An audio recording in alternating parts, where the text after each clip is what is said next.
A Zambian expert says African countries should take advantage of the 5th China International Import Expo to explore economic opportunities in the vast and growing Chinese market. The 5th CIIE lasts from November the 5th to the 10th in Shanghai.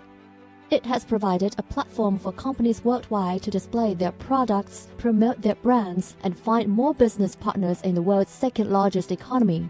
Zambia social economist Calvin Shisanga said that African countries should look at the expo as an opportunity to explore and excel in the vast Chinese economy.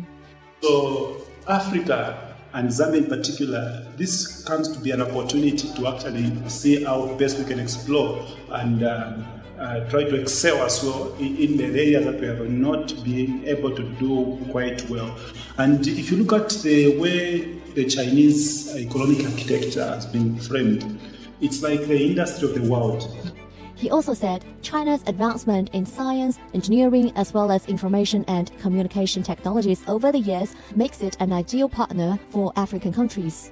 This is a plus for Zambia. China opening up this type of policy, it is something that's a welcome idea.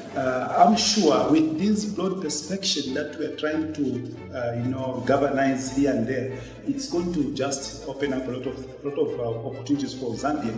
And much more, China has the capacity and high level of technological skill which can also be strongly embedded into our people.